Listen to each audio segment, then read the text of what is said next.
Hey friends, you're about to hear a great interview I had with Latasha Morrison. I just wanted to jump in here and let you know that the audio may sound a little bit different than usual, and that's because I had the good fortune of having Tasha here in my home in Austin. We were sitting down in my kitchen, so the audio setup is not what it usually is. Anyway, I think it still sounds really good, but I just wanted to let you know that. And enjoy this interview. The book is available right now. It's called Be the Bridge. You'll hear more about that in the interview. So enjoy. You're listening to Seminary Dropout, and I'm your host, Shane Blackshear. In cooperation with MissioAlliance.org, straight from my house in Austin, Texas to yours, interviews with leading Christian authors, leaders, and thinkers, because good theology should be for everyone. This is Seminary Dropout. Let's go. My guest, Latasha Morrison, is a bridge builder, reconciler, and compelling voice in the fight for racial justice. In 2016, she founded Be the Bridge, a nonprofit organization that equips more than 1,000 subgroups across 5 countries to serve as ambassadors of racial reconciliation. Numerous organizations, including Facebook's Community Leadership Program, Forbes, and Ebony, have recognized her as a leading social justice advocate. A native of North Carolina, Tasha earned degrees in human development and business leadership. She resides in Atlanta, Georgia. Tasha, thanks for being on the show. It's good to be here, finally. It's so good to see you. You moved from Austin, so you're not an Austinite anymore. No, I'm not an Austinite. Makes me really sad. It's my second home. Okay. You know, Atlanta's my first home now, but I still love Austin and the people here. But, you know, I had to leave the heat. Yeah. I get that. You know, I sympathize with that a lot. But I do miss driving really fast on the highways. Like, I love can't do that in 70 and 75. No. Like, the speed limit is 70 and 75. I like that. Yeah.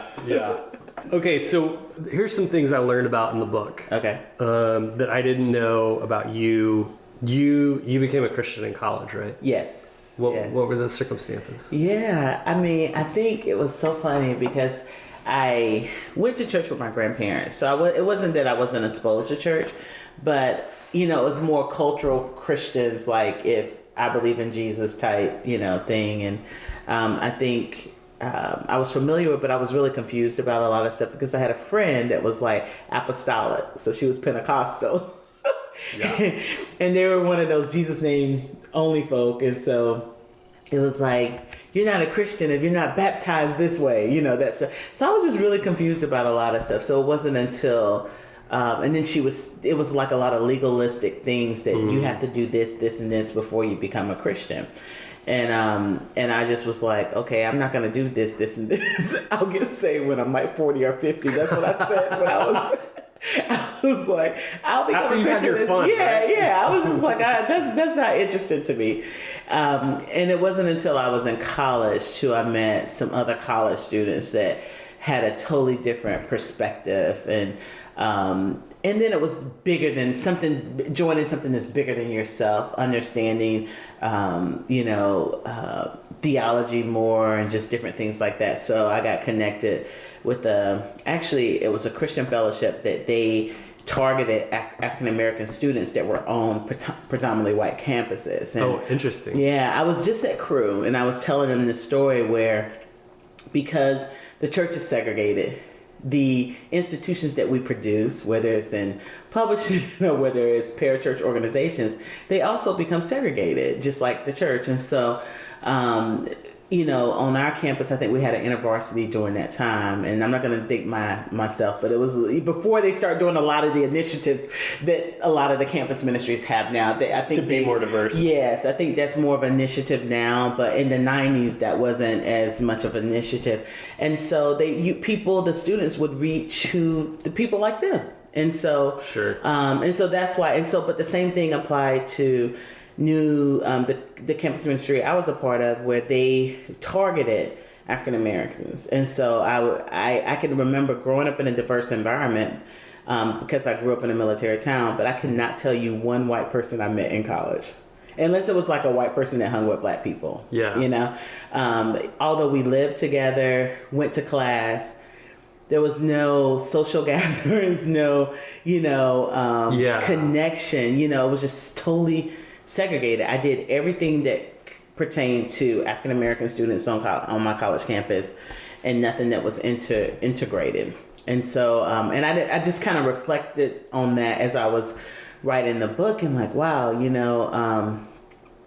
that's interesting, because when you think about the diverse environment I grew up in, it lended to some of my probably some of my barriers and walls that I built up, from that standpoint, being in a predominantly white, large campus. So it wasn't like I was at a small school. I was at a large school in North Carolina. So there were plenty of opportunities, and you didn't realize that you were doing that. You were just kind of like, that's their style, this is our style, but there was no initiatives to connect, connect people, so that's one of the things. If I could do that part all over again, I would do it much differently, but I think it was just a setup, for me to reflect back and see the need for proximity and diversity in your life. And when you think about that whole, I'm going to reach who I am, who's like me, like that's just the opposite of kingdom. Right. That's the opposite of what we should be doing. That's the opposite of what we have been instructed to do. Just think about if the disciples did that, right. Or if Jesus did that, where would we be now, So anyway, that's just, I wanted to talk about that, because hopefully that as people read that, they will reflect on their own upbringing and maybe their own situations now. When you started to be in the white church, was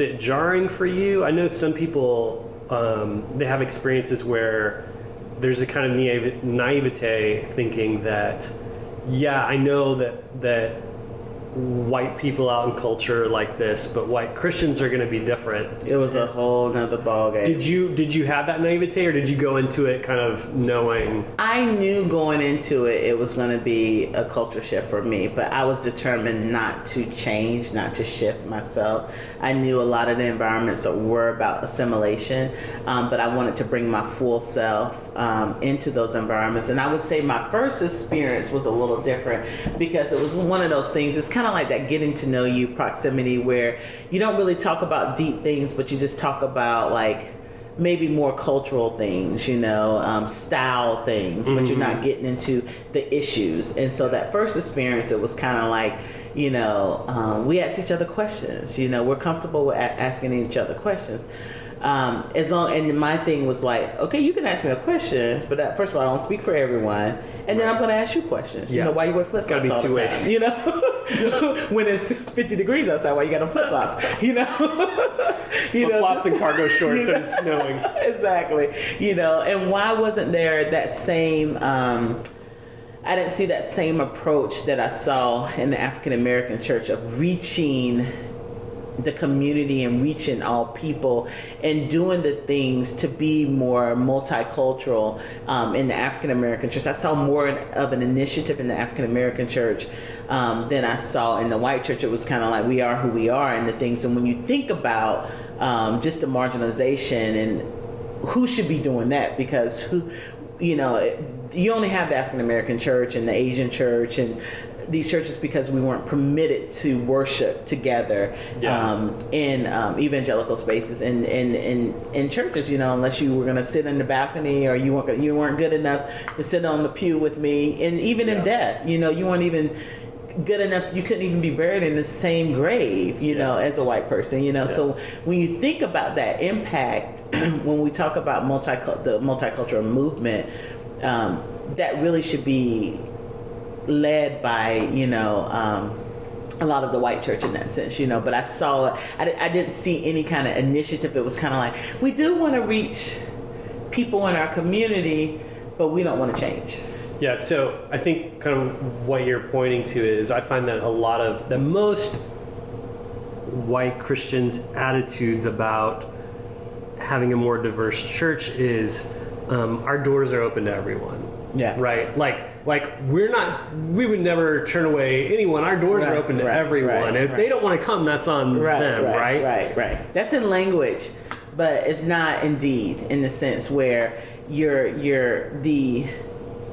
the church in itself sends a different message, because when you come in there, you don't see yourself, or you don't feel inclusive, or there's not inclusive language, or you feel like the way your style of worship or your style of teaching is subpar, like it's beneath, then you feel a rejection in a sense. And then there's this thing where either I have to fit in, I have to sing like this, I have to learn to play the guitar, I got to throw away my Hammond B, you know what I'm saying? Like the style, I got to clap on 1 and 2. I'm just joking. I'm just kidding. Like, kind of.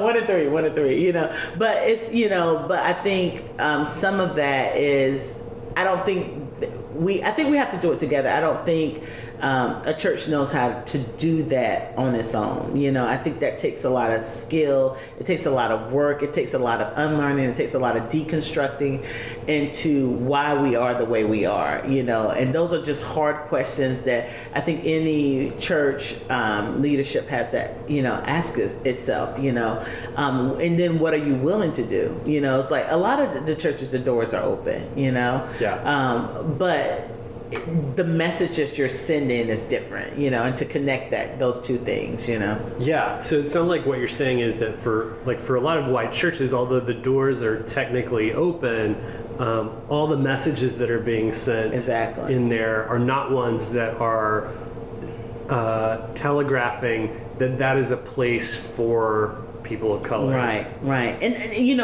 one of the things I heard, read as it relates to a multicultural church, that you have to realize when you step into a space like that you're not going to be happy probably about 30% of the time. Like, it's only going to be 70% of the time. So. And so you have to be willing to compromise. There has to be some discomfort. But if you're in a position where you don't want discomfort, we're used to, as you'll see more African Americans that integrate into white space, because we're used to the discomfort. And in order for us to thrive and survive, we have to know how to code switch. We have to know how, in a lot of ways, sadly, in a lot of places, we have to know how to assimilate. We have to know how to stuff. We have to know how to be traumatized and still function, in environments, or to say, well, you know what, I'm still, although this isn't my worship style, I can still feel Jesus in it. You know what I'm saying? Yeah, we're more open. Yeah, so it sounds like what you're saying is a lot of people of color, they live in this space where discomfort a lot of times. Discomfort. Yeah. So they go to a workplace where they constantly have to feel microaggressions, or just a place that's not neighborhood, schools. And so when it comes from church, you find it's much more common to find a few people of color inside a predominantly white church than a few white folks in a black church. Exactly. Because the people of color are very used to that kind of whatever, acquiescing, not having it their way. Right. And you're not going to see that. When I see that, I'm like, okay, wow.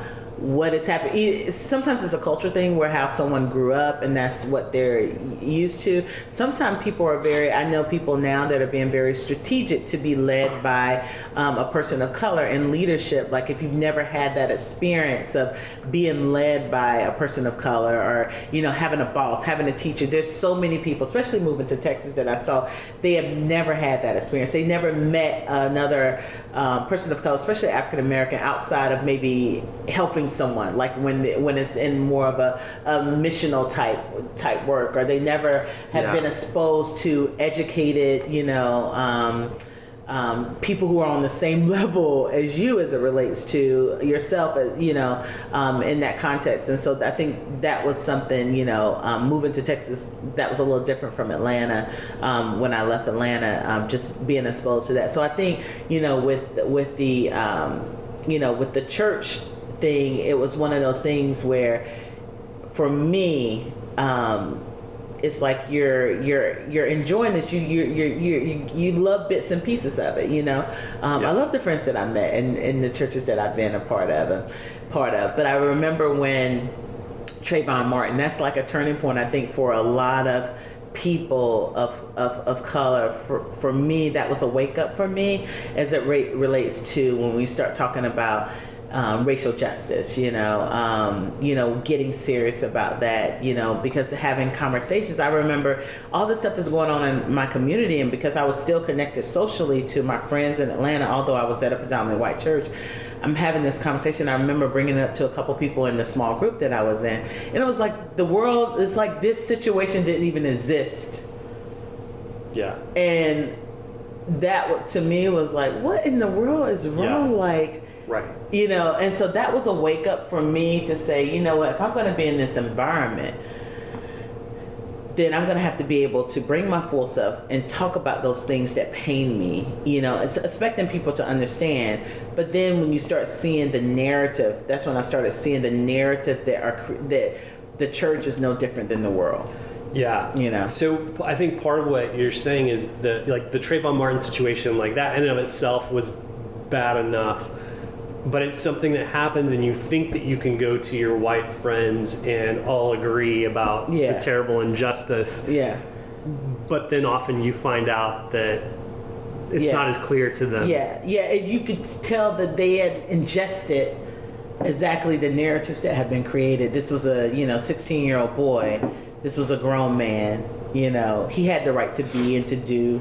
If there was any questions, just the whole situation in itself. Right. But when you're having this conversation, there were excuses made for the other person. And then you start seeing this time and time again with instances. And in the midst of the Trayvon Martin case is when I moved to Austin.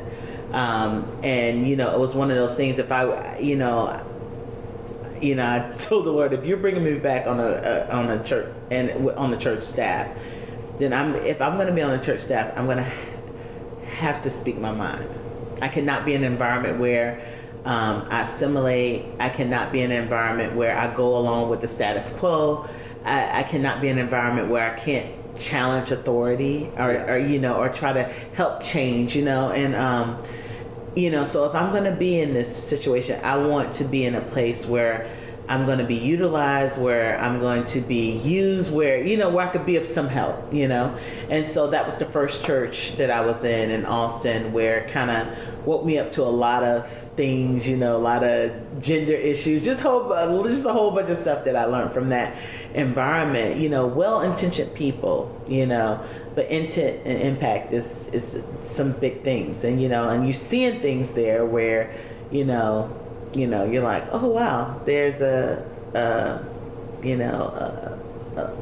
Latin congregation that's a part of the church, and they're actually on staff, and you see these things and you're like, oh, that's great, but then you start seeing like where sometimes the voice is left out, where there's no representation of that church on the as an elder or on the board, or and when heavy decisions are being made, and they're just as qualified. You start seeing these little things, and you're like, okay, why? Okay, there's some bias there. There's a reason. Like, you got to get to it. It's not just because of this. We got to get underneath that. And those are the type of things that I think we have to start challenging ourselves, because sometimes, like, that supremacy will come out in those little things, and you'll think that you have no racial biases, and then the thing is, you don't determine that, as a person of color, in that sense. And the same for myself. Like, if you have a brain, you have a bias. I had to deal with biases I had coming into this environment, that the bias of mistrust, that the style of worship wasn't really, because it wasn't emotional, that it's not real. You know what I'm saying? Yeah. So there was a lot of biases that I had to deal with personally. And then on the other side of that, it's like, God could be in the midst of this, but also in the midst of this, It's just different styles, It's different practices and methods, But we had the same goal, Yeah. You came and preached at the church I'm a part of a couple of years ago. Yeah. And you told a story, and it's one that you tell in the book as well, about a conversation you had with some people, it sounds like they were probably Christians. There's this family, and you've just met them. They're already striking up conversation about like civil rights and segregation and slavery. Yes. I'm sure that's their first conversation with everyone. But that stuff happens to me all the time in Starbucks. Like, people tell me their business on the plane. I mean, like, I'm like, do I have that face that just like people just tell me their stuff, you know? Yeah. And it's not like they know that you're a part of this organization that helps people talk about this stuff. They're just like, this is apparently the first black person I've had the opportunity to talk to in a very long time. I'm gonna unload all, like, I felt like I was on a speed date or something. Like, you know, I'm gonna unload everything that I ever thought, you know? Well, and part of what it sounds like they were doing was they were trying to figure out, quote, what type of black person you are. Exactly. They were vetting you. I knew exactly what they were trying to do. Okay, am I going to be a safe person? That they can someone who's going to just kind of go along. Yes, go along with the stuff, like, you know, tap dance around situations. You know, smile and nod. You know, I can tell because they were just even asking, you know, like political stuff, you know, and they were beating around the bush, you know, and I just remember saying, I'm not going to ask that question, you know, I'm not going to answer that question. And when we got into that subject of, you know, talking about desegregation, I was explaining how desegregation was really done wrong. It was done with whiteness at the center, like the system of white supremacy at the center of the decisions that were being made, because the majority of the schools that were closed were African American schools. When you think about, you know, the teachers that were fired, you know, were predominantly African American teachers.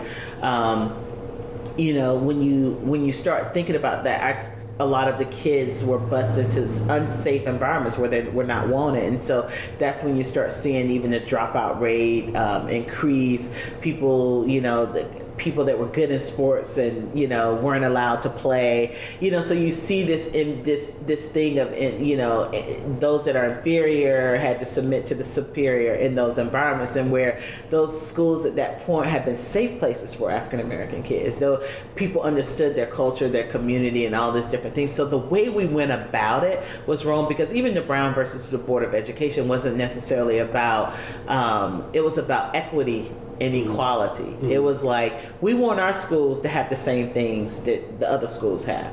Yeah. It wasn't necessarily about, you know, our schools are inferior.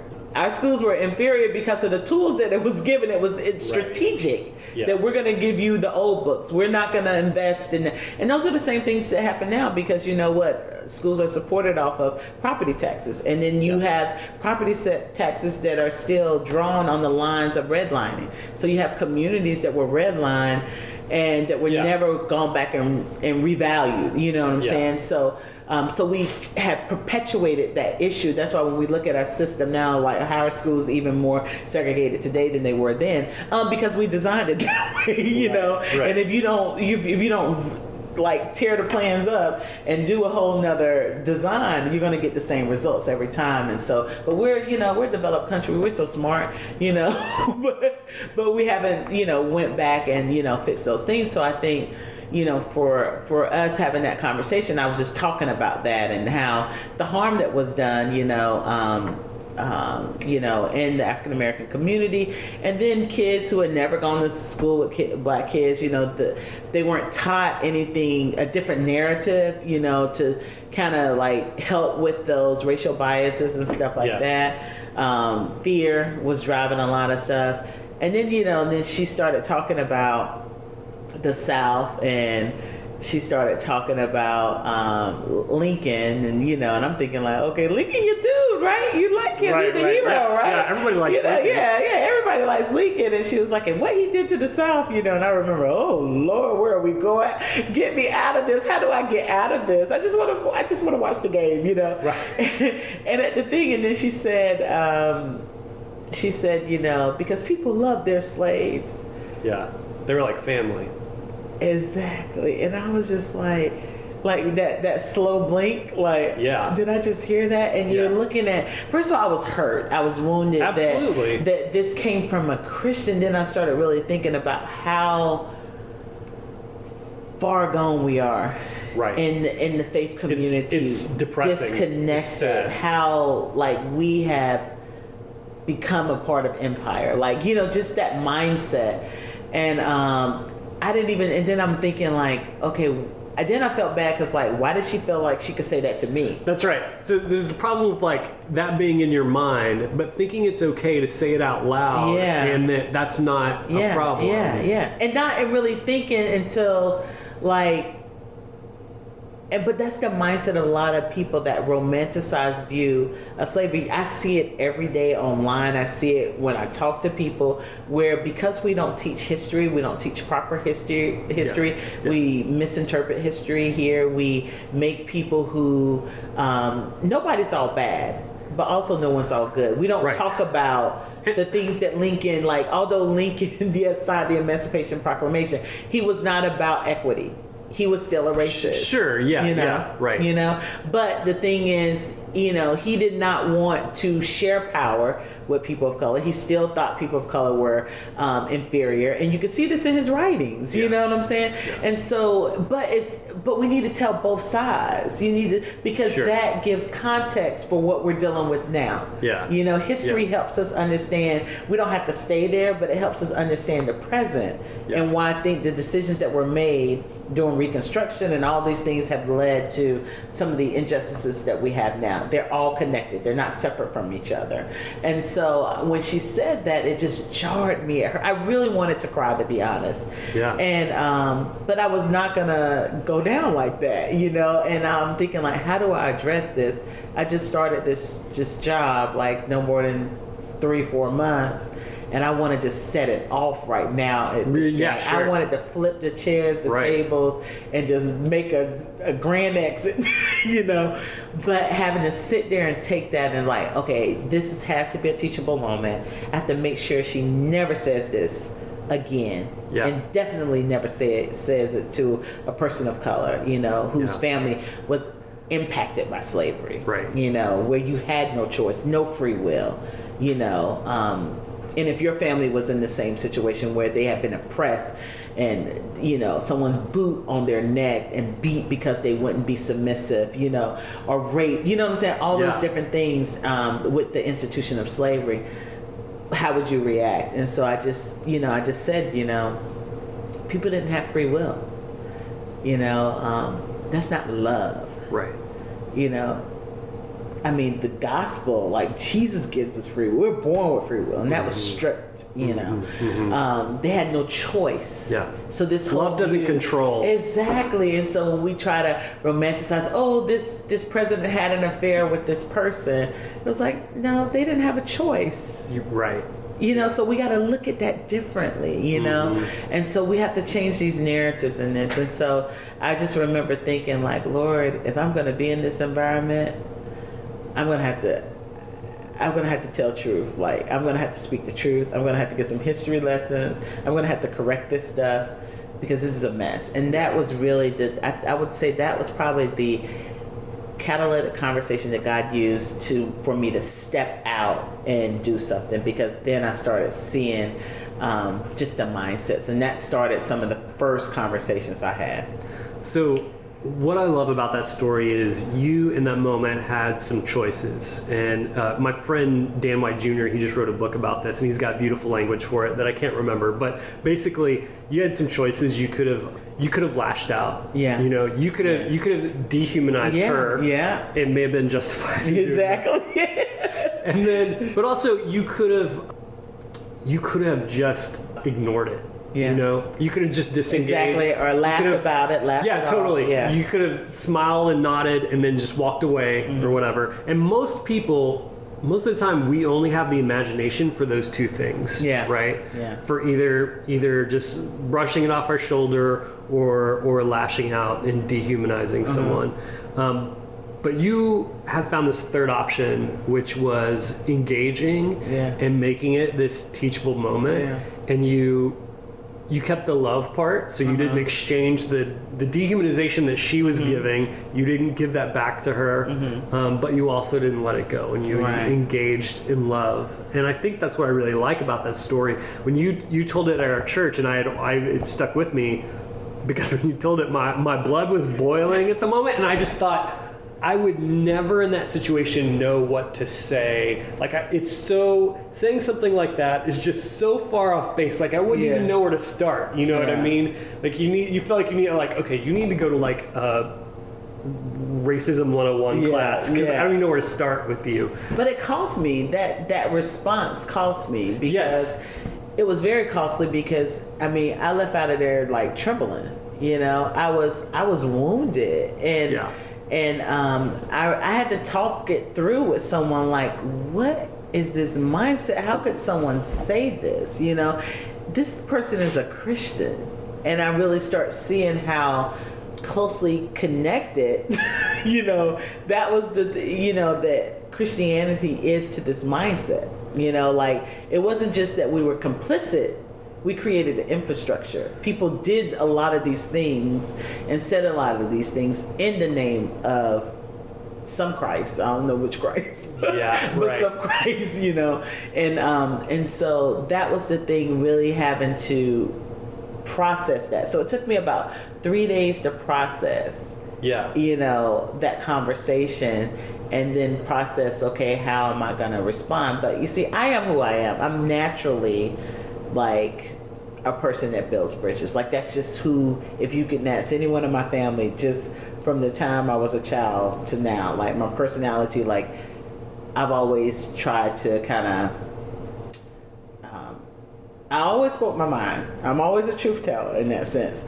But I've always tried to get to the undercurrent, or try to, you know, like, my family will tell you, you know, I didn't like to talk about, you know, another family member. You know, I would feel uncomfortable when that would happen, you know, just stuff like that, you know. It's in my DNA, you know, and so I couldn't let that sit, as far as, like, I cannot not say anything. Yeah, and because I think about my community.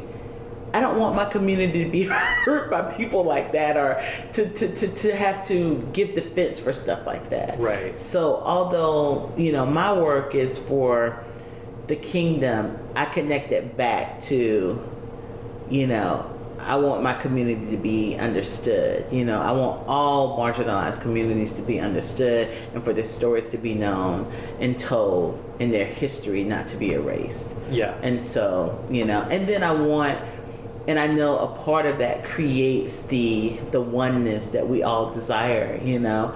And then in the midst of this, you meet people who want to know. They want to engage, you know. They want to change. They're hungry for it. Yeah. So, you know, so on the other side of that, you know, that was the situation. But that person became someone that I talked to a lot. You know, it didn't end there, you know. Yeah. But it started there. Right, you know, in a sense, you know. And it was just that conversation was, I think, used to kind of jolt me, like, are you gonna get in this? Or are you gonna be a part of it? Or are you just gonna sit here and just grin and smile and tap dance? You know. Part of that story is, especially when you talk about the desegregation part and the history, is something that you emphasize a lot in the book, which is just dealing with acknowledging and lamenting over our history. Yes. Because I think a lot of what people want is just to say, let's just get along now. Like, just from today on, like, let's just get along now, and let's not talk about that stuff that happened in the past.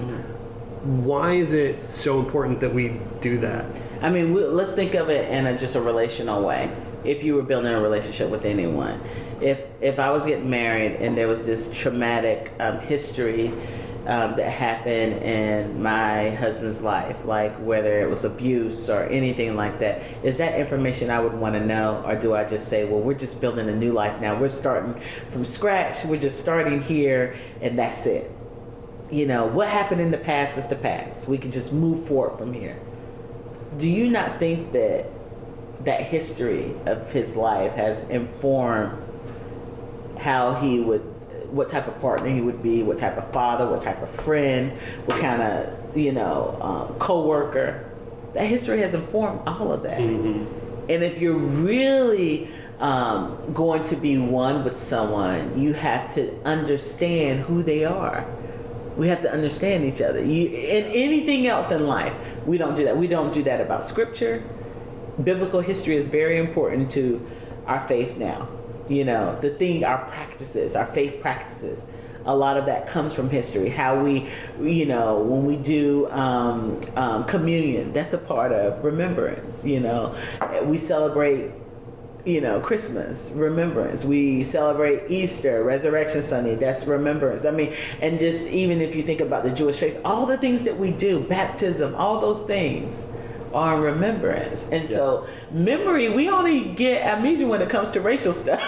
Yeah, that's right. That's the only time we get it. We understand it about anything else. We don't get it when it comes to Confederate memorials. That's what I was about to say. That's exactly what I was about to say. Unless we don't want to have a memory until it comes to Confederate memorials, and then we can't whitewash history. Yes, exactly. Like, quote unquote. This is about heritage. You know what I'm saying? Okay, exactly. So it's just those things where we get amnesia about the things that make us uncomfortable, and that we want to get amnesia. And we have to be honest about that, And then on top of that, we'll rather take a lie over truth. Yeah.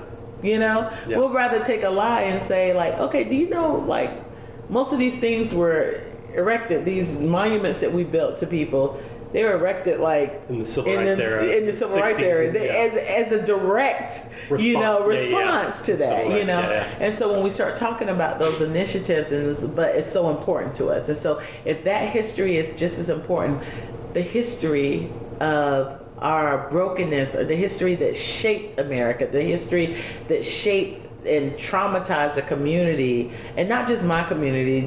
We're talking about the binary of black and white right now, but what if we talk about Native history? Right. The Japanese history, the Chinese history in here, where Chinese men could come, but their families couldn't come. They couldn't get married, or they only could have certain jobs. You know what I'm saying? There's a lot of that history where it doesn't mean that it has to make us have this shame and guilt, but I feel like there's this collective shame that leads us towards justice. So we speak this truth because we don't want to repeat it, the same way that Germany has done. That's right. With their own history, where they speak that truth. You're not going to go and you're not going to see a Nazi flag anymore that represents the Nazis, but what they do use is the Confederate flag now.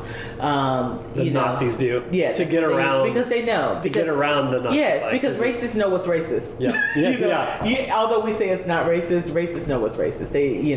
And so and you think about any country, like every country, like Canada, even if they haven't rectified or resolved, they have owned their truth. Australia, they have owned their truth. New Zealand, they're owning their truth. Germany, now they've owned their truth with their people. They haven't done it with when we're talking about colonialism and a lot of those countries. But owning the truth is a part of the healing process. Especially for like none of these countries that I just named really claim that they are a Christian country, and that the founding fathers were Christians, and their documents, the Constitution and the Bible are entangled. That's the type of stuff I hear. And for a country to claim that and not to lead with love and action, that's hypocritical. We could at least start with history, and teaching truth should be easy. And when we talk about Christians, we know that truth is what transforms us. That's right. We know what the belt of truth holds it all together. We know that truth makes us free, and so for us to now start denouncing truth, you know what I'm saying? Like, we're on a very dangerous, slippery slope. When we start doing stuff like that. So once that happens, like once truth is actually acknowledged and talked about and brought forth in the light, like what does it look like to actually lament that then? Yeah. I think, lament means to have great sorrow and to mourn together, like to say that was wrong. And then also when we talk about a part of that lament should lead us to confession and to repentance. And repentance means turning away from. So anything that we've established and exalted here that will cause harm so that all are not flourishing, then we turn away from that. It means the complete turning away from that. Yeah. So any systems, laws, policies, all of that, if we have to give up something in order for that oneness to happen, that's what we do. And so that leads us to restoration and redemption. This is, I mean, it's our faith walk. It's what we do when we, as a part of our faith walk, when we come into the knowledge of who Jesus is and what he has done. We have to acknowledge the history in the past and the sacrifice, right? Yeah. In order for that reconciliation to happen. And then therefore we can be reconciled to God and now to each other. And so it's no different, Yeah. And so we act brand new when it comes to, but if anybody knows how to do the work of restoration and reconciliation well, it should be the church. That's right. And it has to start with truth.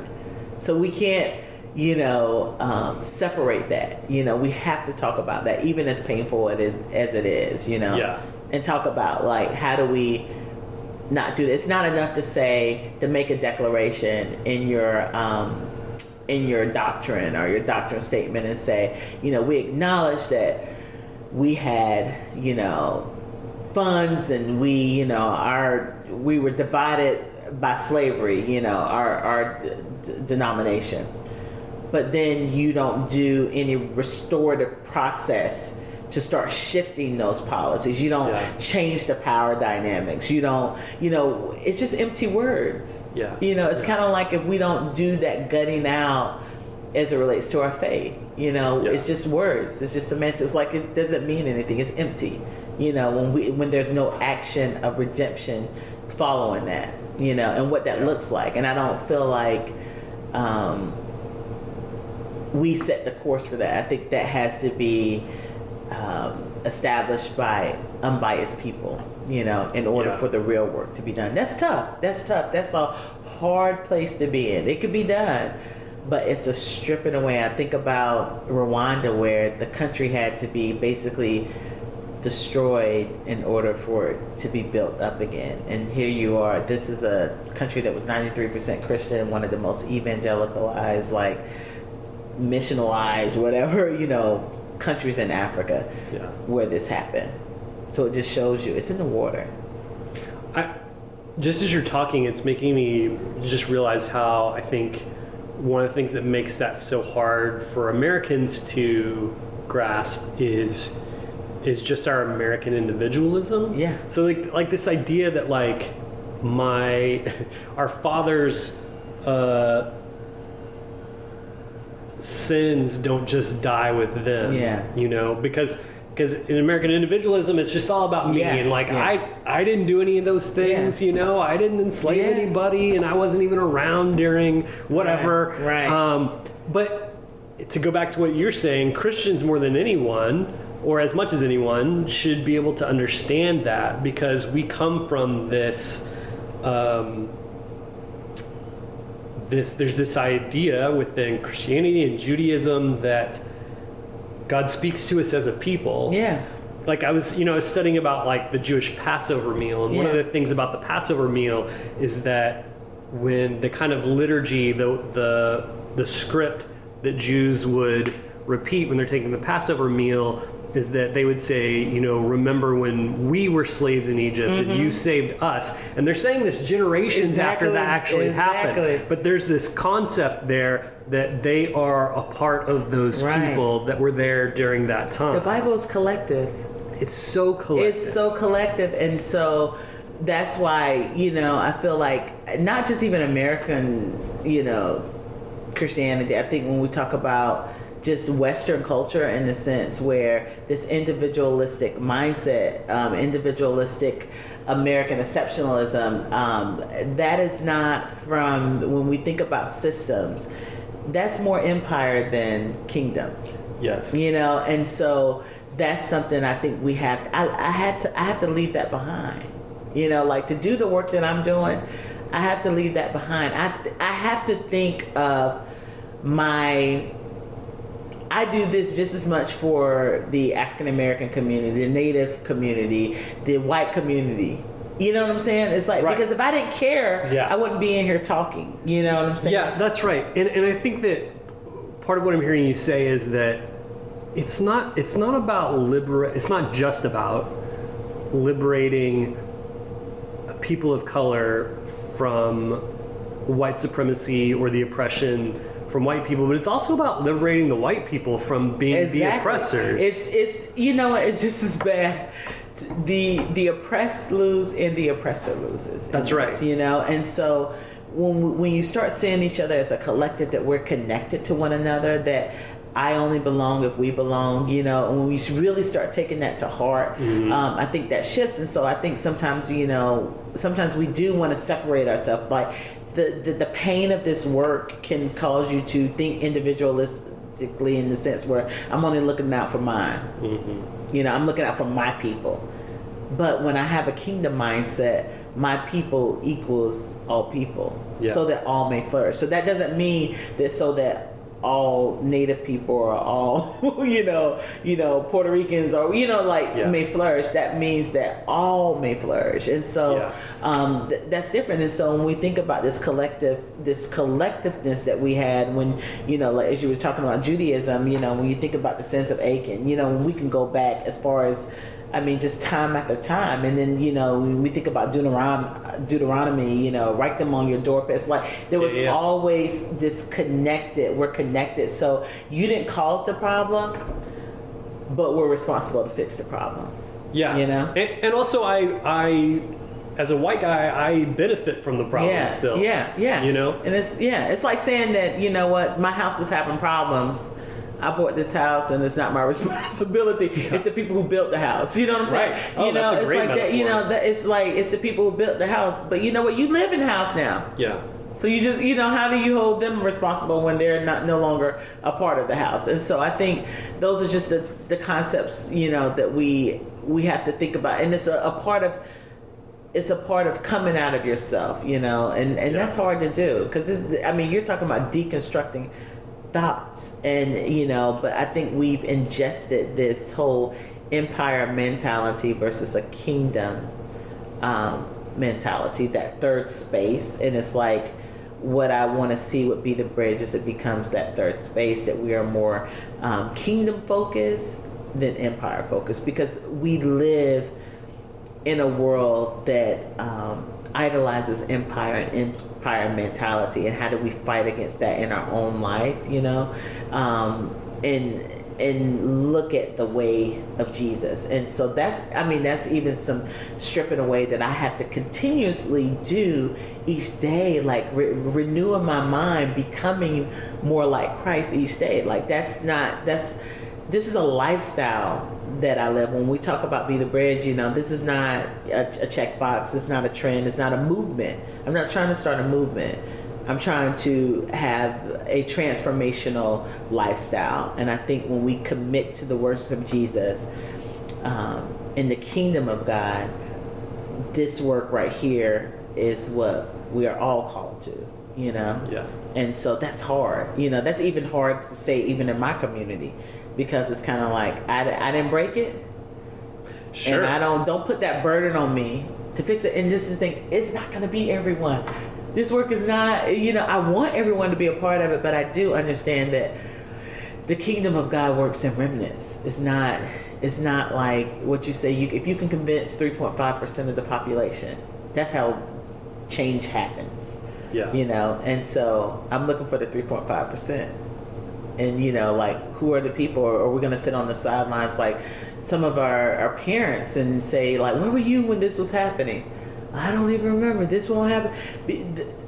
That was a conscious decision. There's an isolated box. Are we going to bury our head in the sand or just let these things pass us over because it's too hard or it's too uncomfortable to address, or we're afraid that we're going to lose something?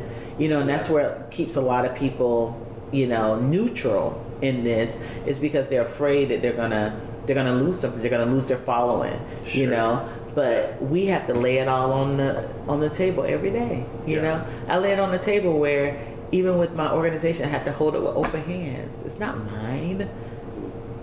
It's not mine. So it could be here today and gone tomorrow, just by people saying I'm not going to support, or having the wrong revenue streams, or not diversifying enough, all those different things. But every day I have to look at it like this is not my work, and so I also look at it like people are not rejecting me, so. And I think that's why the work at Be the Bridge is so special, and also what you yourself are doing, because I know a lot of people of color that the work is just too traumatizing for them. Yes, it is. And saying, just like you're talking about, like having like meeting random white people in public who think it's like ask a black woman time. Yeah. People who didn't sign up for that. Exactly. They don't want to do it, and we're not monolithic. And that's right. And so the thing is, like, I feel like a part of this, I do it so they won't have to. Yeah.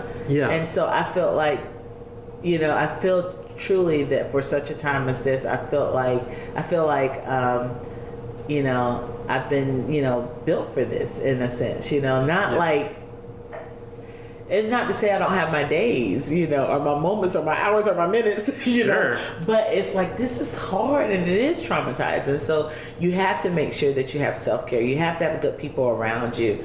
You have to have people that lift up your arms. You have to know when to say, this is a space I want to be in, and this is a space I don't want to be in. You have to do that. You have to set up safeguards, and then you have to take breaks. There's people that you're like, what, I can't do this. This is too much for me, and I understand that. Everybody didn't march with King. But a lot of people benefited. Right. And that's okay. It wasn't like. He was like, okay, if you didn't march, then you don't get this right to vote. You can't buy no house over here. Like, it's not about that. It's it takes some to lead, and others will follow later. Maybe this is not their thing, but maybe their thing is once things are. Maybe they're part of the reconciliation process. You know what I'm saying? Everybody has they may have their space in it, but this part, this chiseling away may not be. Their part. And I also think that it's not going to look the same for everyone. It's not. So I was telling Amanda I'm going to a protest this weekend in El Paso, and Kate's going to stay here with our kids, and she was saying, I feel like I'm like, this is me being part of the protest. I'm taking care of your kids. Exactly. And I said, absolutely, you are. We all have a part of that. Do your part. Like, someone's part may be.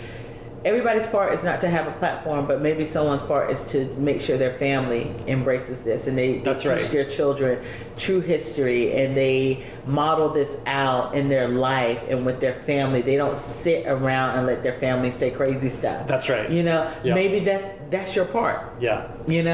Maybe someone's part is to say, I'm great at history. I'm going to write supplement books for parents, or I'm going to, everybody's part looks different. Everybody's part is not writing a book or speaking or challenging or protesting and different things. Like, I'm not going to El Paso to protest, but I protest every day. In the words that I speak. So it's just all those things. I'm thinking of, and you want to do more. And the thing that I struggle with is like, you cannot be the voice for everything. Like, there's so much that's happening in our country and happening so fast that. Just trying to keep up, I'm thinking about, things that are happening in Puerto Rico, like there's, and even on the other side of that, just having oneness, even in the marginalized community, even fighting for that, because there's a lot of disunity even within that, like not knowing each other's stories, not understanding each other's story, not lifting each other's stories up. So you deal with even that, and sometimes the burden is too much to carry, and it's like, I always say, I'm gonna miss it. I'm gonna be interviewed, and it's not like I'm speaking for all people. People are gonna just think I'm just focusing on African American people. I'm African American. So that's the story that I know. But it's up to every individual to bring their story, and then also for me to consciously think, how do I have inclusive language in what I'm saying? Sure. And I think too, for me, that's where Jesus and Christianity is so paramount, because I can't imagine trying to be a part of this solution without my faith, because I have to believe that God is already at work in the world. And because if not, then I think it's all on me, and I will self-destruct trying to fix it all, because it's all on us. But if I believe that God's at work in the world and he's simply inviting me to come along, then that changes everything. Right. And see, that's a good mindset for you, because there's some accountability, but I know people who are, faith people who are trying to do this work within their church, and they do it as a part of their job and more of the secular space, and they found that in the secular space is a little bit easier. And that's sad, because it just shows you what is informing our belief system as Christians, what is informing our values that we've developed. There's some things there that we have to kind of really ask some questions as a way we exegete scripture, or the way we are interpreting scripture and culture in the Bible. What entanglement have we allowed ourselves to ingest? And that's something. And it also shows what a poor job we've done in the church of talking about what the gospel really is, and that we're embodied beings. It's not just about arranging some kind of mental furniture to follow Christ. It's, we're embodied, so something is required of us. And that's good. And we're, to borrow a phrase, we are, to be a Christian means to have an allegiance to a king. And so that requires something from me, right? Yeah.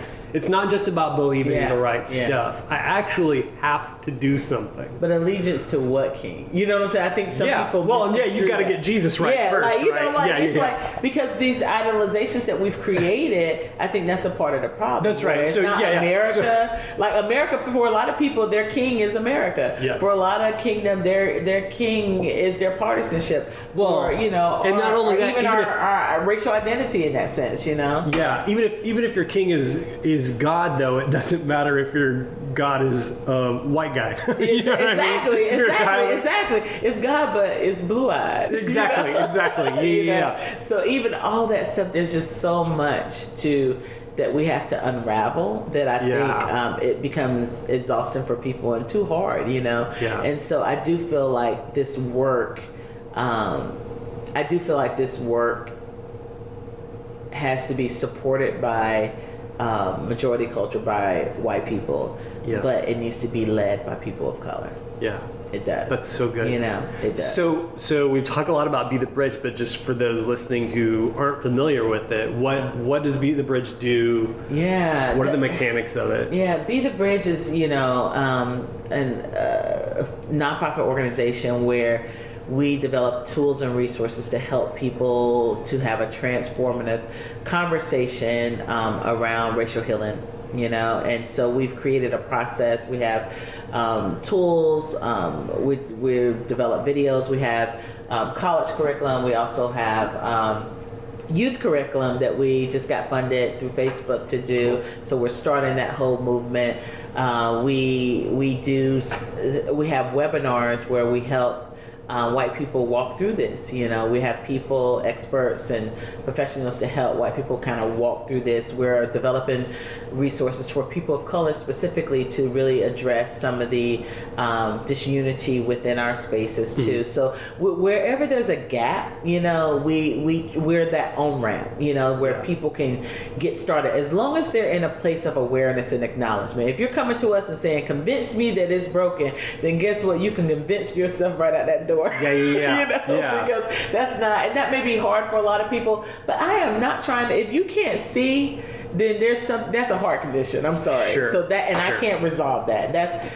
You need to pray. So to be a part of it, basically, people need to come in with at least a posture of listening and learning, and being able to lament and then leverage. And so, and when I say leverage, I mean leverage your privilege, in that sense, like you're doing right now, put me on the podcast. That's leveraging a privilege that you have, being able to sit with someone in their pain and to lament with them even when you don't understand. That's empathy, that's a part of developing that empathy muscle. To learn, to educate yourself. Don't expect someone to teach you, but to pick up books, read resources, do the work, don't expect that. We have this document called 16 Tips for White People, that kind of helps starting there.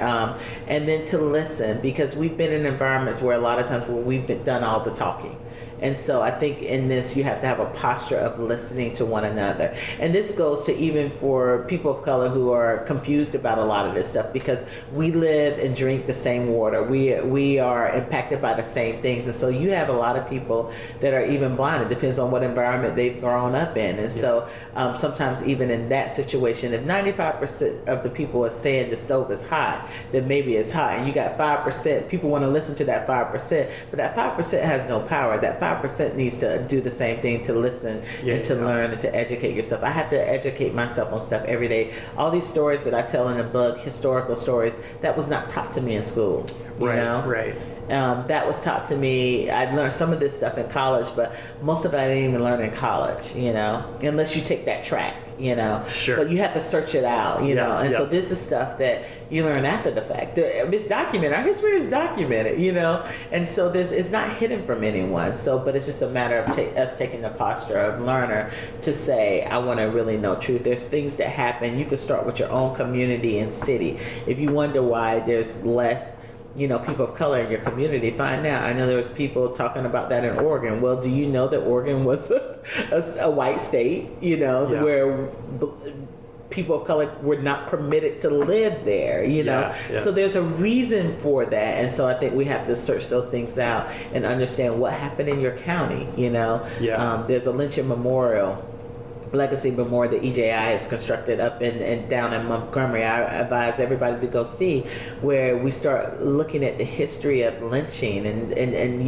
some of this is done by you have to understand that the KKK was a culture. It's not just, it's an organization, but it was a culture. It was a mindset that a lot of people participated in. And so it's good for people to see that history. And I think Brian Stevenson has done a great job at honoring those lives and memorializing them, where they weren't documented on purpose. But their stories live on through their families. There was a friend of mine that's actually here in Austin that just found out that her great grandfather was a lynching victim, and so that's just news. But his name isn't in the memorial yet, because it's still stories that need to be told, and so that's the history, So when we start elevating, in certain states, we start elevating, making proclamations to KKK founders and members and stuff like that, you're re-traumatizing families that were directly impacted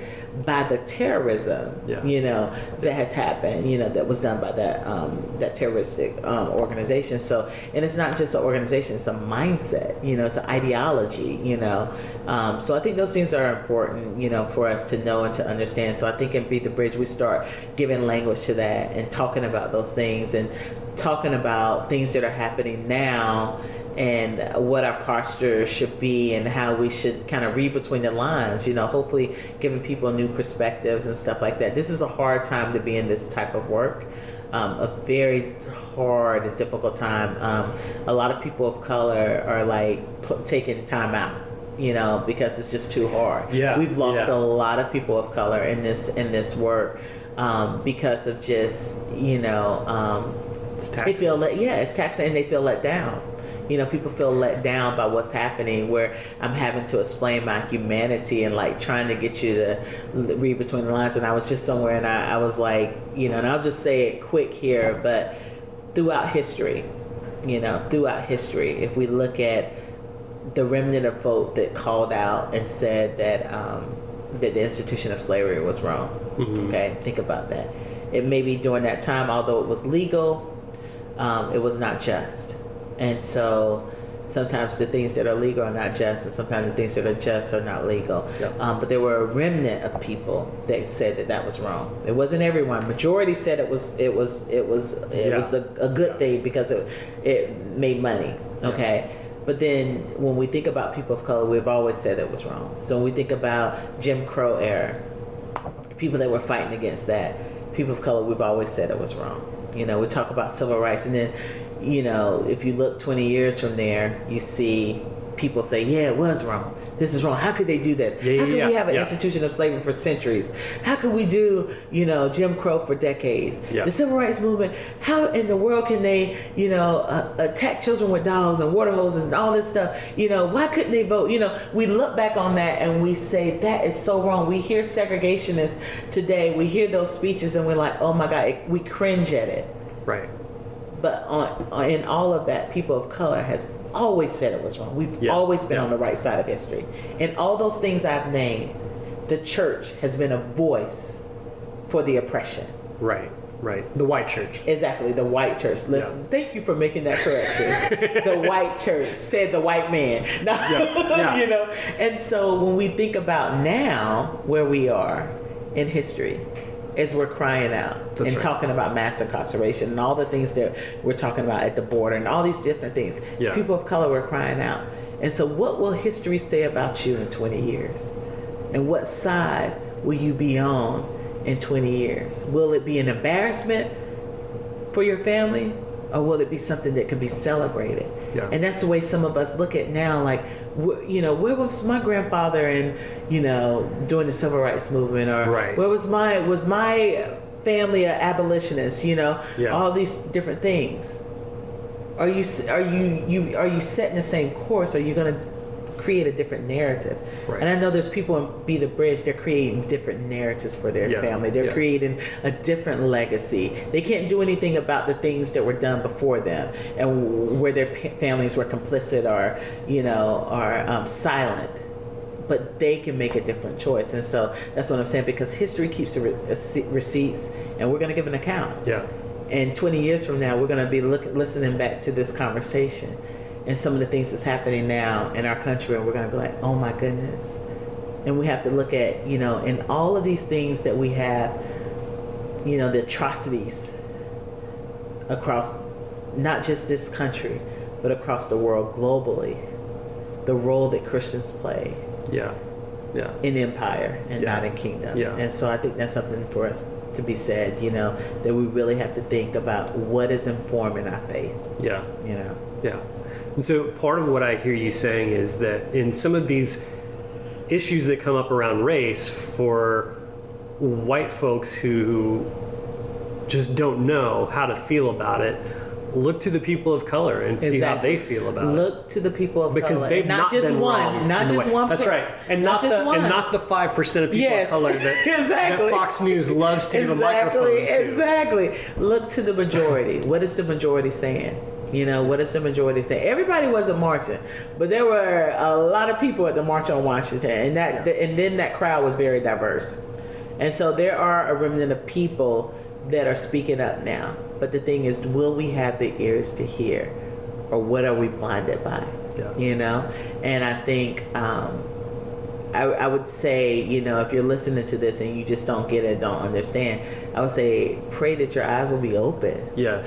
Pray that your eyes will be open, and go from there, and really, turn the radio off, turn the news off, start reading a book. Just read scripture, and see what starts happening with your heart, I'm so glad you said that, because I think that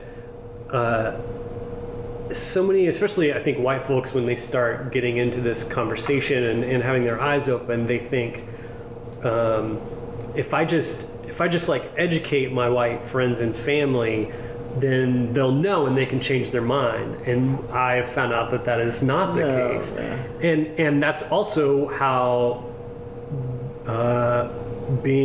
seeing things through the lens of Jesus helps me make sense of it. Because if I know that we are not against flesh and blood, exactly, but there are powers and principalities. Yes. There are I'm still in high places, old yes. school enough to believe in demonic forces Yes. that want us Yes. to believe Yes. that things are fair, that Yes. things have always been Yes. fair, that we're on a level playing field Yes. now. I think that demonic forces, Satan Yes. loves for us to think Yes. that. Yes.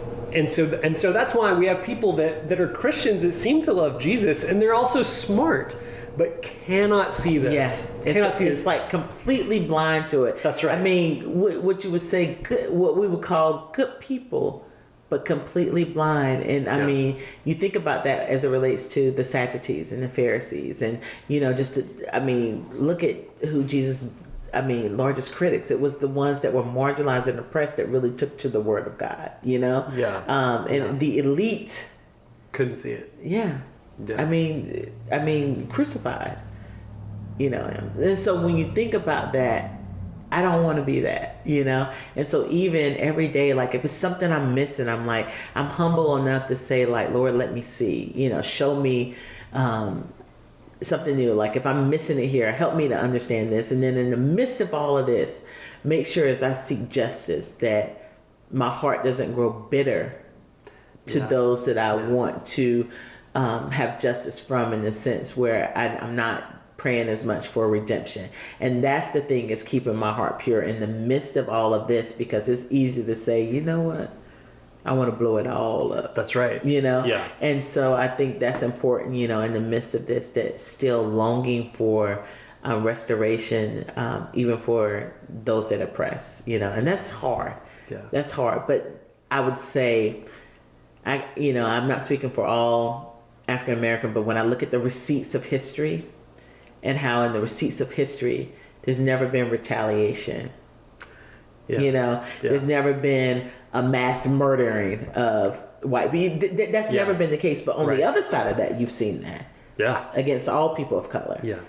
And so when we think about that, like, people want to be seen as human beings. They want dignity. They want equality. They want equity. They want the right to live and to flourish. It's not about revenge and, all these different things, and about removing power so you can now execute power against someone else. It's, it's never been about that. Right. It's really been as, leave me alone and let me be in peace. And, I would love oneness if you want it, but I've seen a history and receipts of forgiving people for the unforgivable. Yeah. Right. And you've seen people living out generational trauma, but still seeking reconciliation. Yeah. So I think it's something to learn from the communities of color, and specifically the African American community, and how resilient and courageous that my community has been. We're not a violent people. You know what I'm saying? And history gives an account. That's right. And so I think it's just important for us to reflect on that and think about those things and have these conversations, be the bridges about proximity, but proximity alone doesn't shift things, There's people that have kids of color that are just as racially biased and just as set in their way. So proximity, it's only when you're applying the educating of oneself and taking that and acting it out in empathy and lament. That's when the proximity works. So because you can live beside someone, you can have friends, that are close, but if you're not getting underneath that, so proximity alone will not change you. That's just one part of it. So. That's so good. So be the bridge groups. They're these actual groups that meet in people's homes and churches all over. Organizations, corporations. The way we design Be the Bridge is it's not from the top down.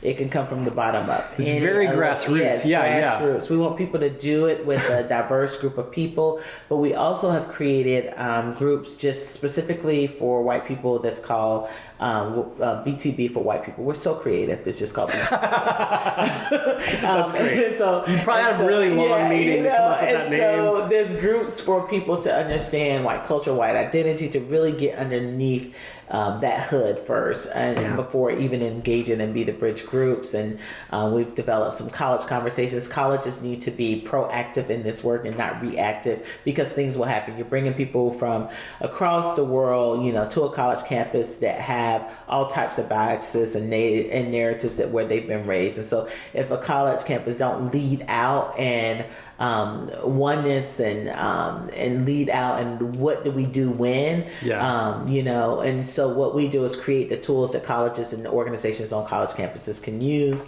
The same thing with youth. We're trying to get youth to really start groups within their schools and their churches, their communities. A lot of Be the Bridge parents are now starting some youth groups.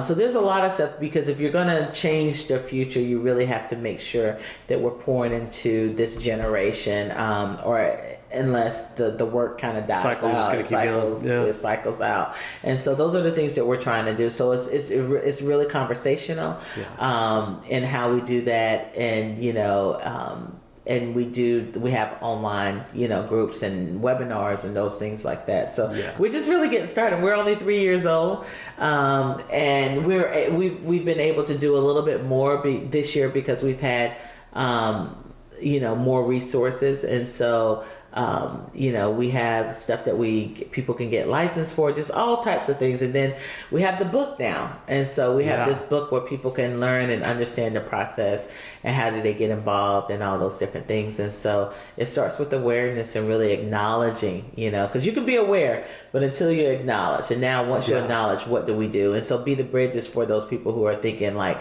okay, how can I be a part of the solution? Where do I start? What can I do? And that's that. When you're in that heart posture, those are our people. So if you're not at that heart posture, you probably need, there's maybe some other groups that do some of that other stuff before then. We're only doing one part of a large part. We're only one voice. We're not the only voice. We're just one way, not the way.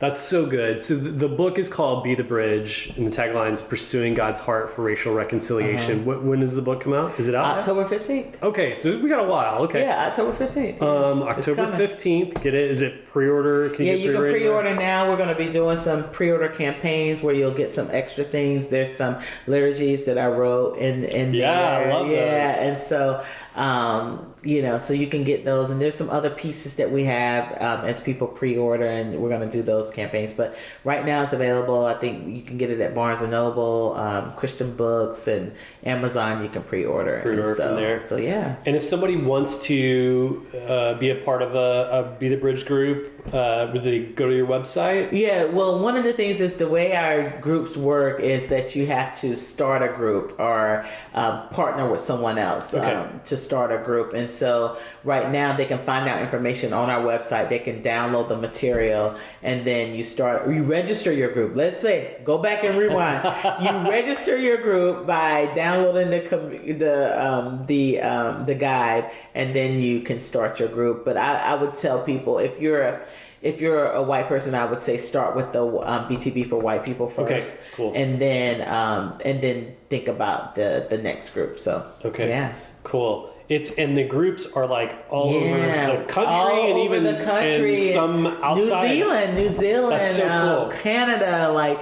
It's just one of those things that God is like. I think there's a process that we've created, and people can insert their own context, but it gives people something to start with that's simple, that's not so complex. And so we're always thinking of ways on how we can make it better, and that's why we keep it in the PDF format, so we can shift it and change it and add resources and stuff like that.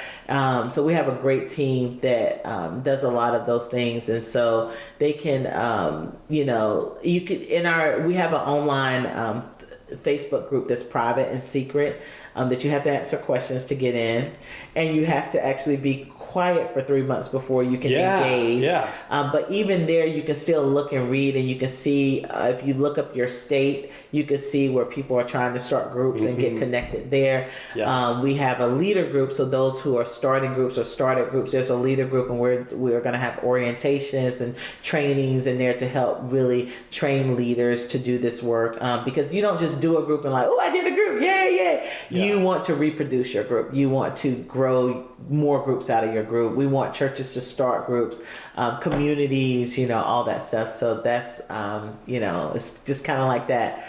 One person at a time, one group at a time. And so everybody in your group may not get it at the end, but maybe there's a few people that really do get it. But I've just heard so many great stories from groups and some challenges, a lot of challenges, and but you have to work through them. And so we're trying to create the tools to help people work through them. So That's so cool. I was a couple of weeks ago, I was preaching in a small church in one of the suburbs, and I was just talking about different things that we could look to see how God is at work in the world.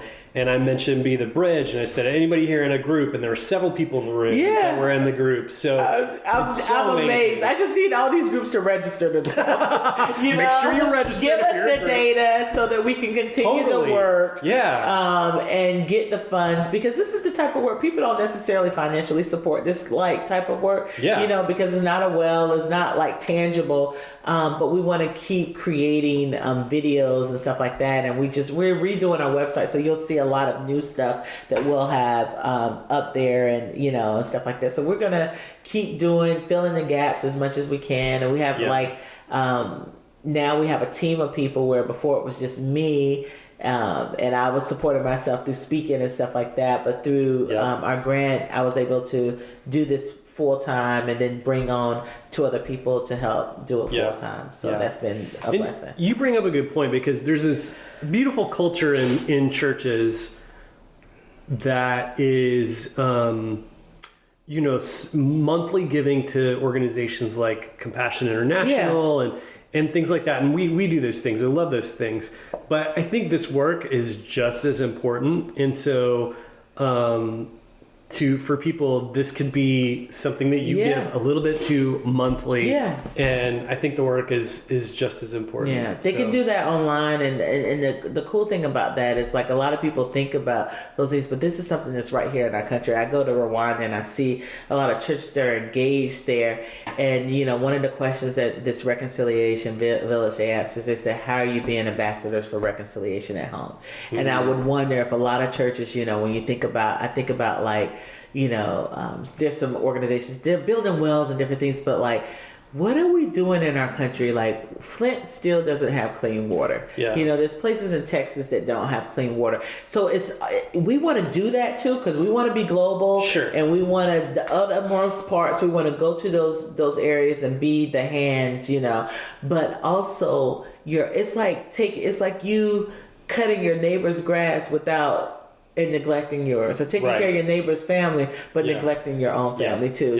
So it's you want to do both. You want to make sure your neighbor's okay, but also make sure your family is taken care of too. So we can, it's a both and, it's not an either or. And so I think there's a way, and it takes just a little bit, if we did just a little bit, that we can really make some progress, especially as it relates to the youth, in our country, where we could shift some things. I can't change the school system. It's not like I can make them have new textbooks, but we can create supplemental materials so that teachers have access to it, parents have access to it, churches have access to it, to make sure the most important things are being taught to help shift narrative in our kids' minds. So that's important. Totally. Tasha, thank you so much for taking the time. Thank you so much for having me.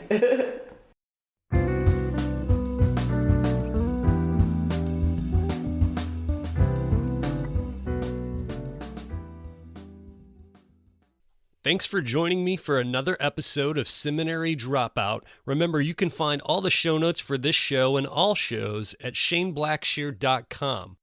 Oh, and hey, have you ever thought about starting your very own podcast? I bet you have. And I think you should do it. In fact, I've created a course just for you to teach you everything that I've learned over the last couple of years producing Seminary Dropout. So if you're interested in podcasting and want to learn how, go check out my course. You can go there by typing in podcastingforeveryone.org. And you can get a special discount by typing in the discount code Seminary Dropout, all one word. That'll give you 25% off. So go check it out. If you have any questions, let me know. Okay. Thanks to those that left ratings and reviews on iTunes this week. Remember, that keeps the show front and center. Also, remember, you can find me on Twitter at beardonabike. That's at beardonabike. Also, I'm on Facebook, facebook.com/Shane Blackshear123. And remember that Seminary Dropout is listener supported. You can visit supportseminarydropout.com and press Become a Patron. Remember, this music you're listening to right now is by D.L. Rossi. You can find him online on iTunes and at dlrossi.com. All right, thanks again for joining me for another episode of Seminary Dropout. Stay tuned for next week's episode. Love you. Take care.